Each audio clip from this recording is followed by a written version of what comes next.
No doubt about it, if you think the roads and parking lots are filling up with tall, view-blocking crossovers and SUVs, your eyes aren't deceiving you. The Ford or mid-size sedan, once the dominant form of family transport, has lost favor. Call it a sedan recession. Nissan wants no part of that for its fifth-generation Altima, even if the sales surge of its own Murano, Pathfinder, and Rogue crossover SUVs is contributing to the sedan slide.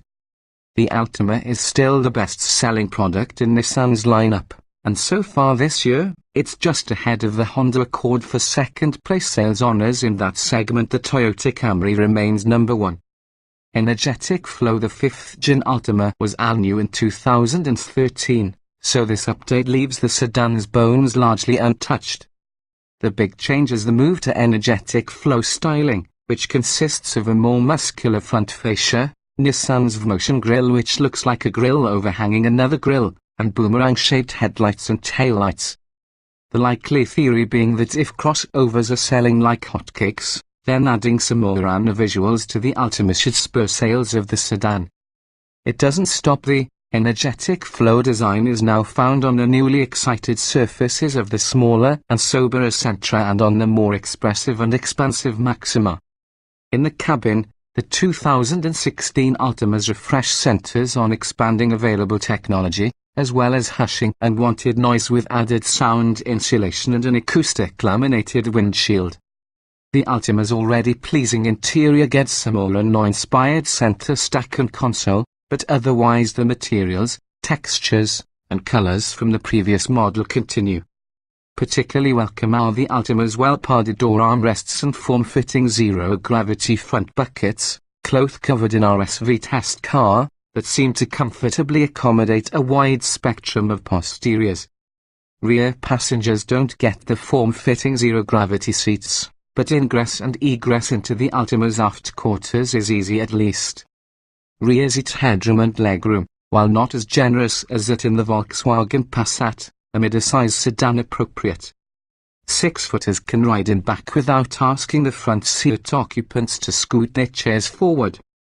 Fold-down rear seat backs add cargo space for long items, expanding the 15 cubic foot trunk, which otherwise is average for the segment.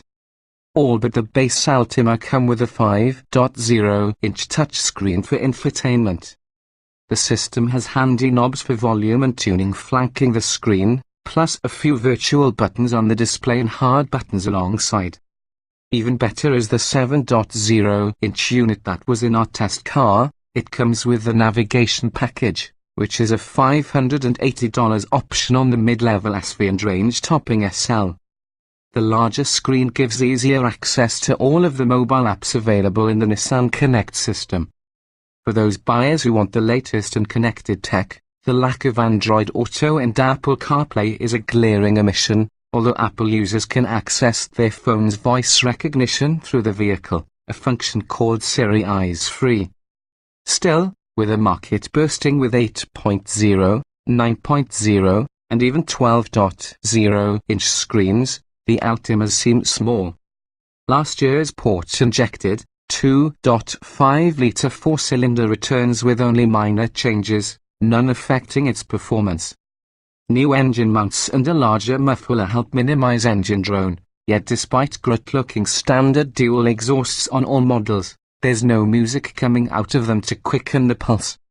In our testing, the 182 horsepower 2.5 litres 8.2 seconds 0 to 60 mph dash came up a bit short compared with the Chevrolet Malibu 1.5 LT 8.0, the Honda Accord Sport 7.6, the Mazda 6i Touring 7.3, and the Toyota Camry Say 8.0.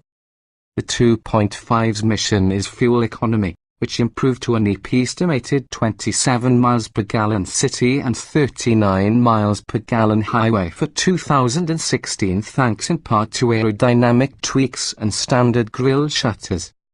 For more performance, Nissan still offers the 270 horsepower 3.5-litre V6. Over 2 weeks of being subjected to our admittedly lead-footed editorial staff evaluation, we averaged 26 miles per gallon.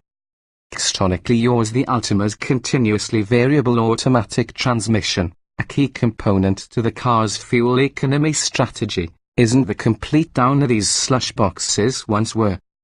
Nissan got into the CVT game early, and the Altima's Xtronic CVT employs the third generation of its step-shift logic, which under most circumstances simulates the gear changes that happen in a traditional automatic transmission up to 7 ratios. There are brief moments when there seems to be little correlation between engine speed and throttle position, but much less droning is experienced than with CVTs of yore.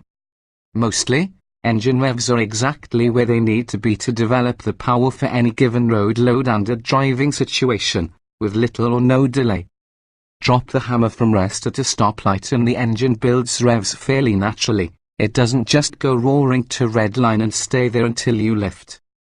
You'll have to opt for the sportier Altima SR if you want shift paddles to manually row through the simulated gears. Overall, the Altima is quiet with little or no mechanical sounds or road or wind noise disturbing the peace. Its 36 decibels at idle is especially quiet for the class.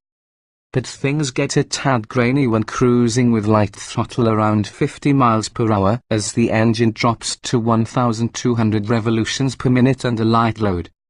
In sidetrack, the 2016 refresh also includes new dampers and rear springs, which provide a pleasing general ride quality. Body motions are reasonably well controlled, and the Altima's electrically assisted power steering is nicely weighted.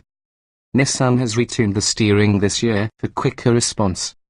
Despite relatively smallish 21555R17 tyres on our SV test car, turning was crisp, aided in part by the standard pseudo-torquey vectoring system that pulses the brake on the inside front wheel in corners to improve steering response. The Altima tracks true on center with little need for constant corrections, although there could be a better sense of the steering weighting up in corners. Skid pad grip with the SV's fuel economy optimized tyres was a middling 0.81 grams, down from the last Altima 2.5 we tested in 2013. The brakes inspired confidence with crisp top off the pedal response, although the 192-foot stopping distance we measured from 70 miles per hour with some fade is worse than the performance of its rivals. Safe bet within the Altima lineup. Think of the SV we tested as a sensible shoes choice. It comes standard with most of the equipment buyers seem to want, such as aluminium wheels, a leather-wrapped steering wheel, a power driver's seat with power lumbar adjustment, a touch-screen audio system with Sirius XM satellite radio, a backup camera, dual-zone automatic climate control, and remote engine start. It also includes rear cross-traffic alert and blind spot monitoring, advanced safety features that cost extra or are not even available in some competing mid-size sedans. All the better to spot those increasing numbers of crossovers and SUVs, closing in fast.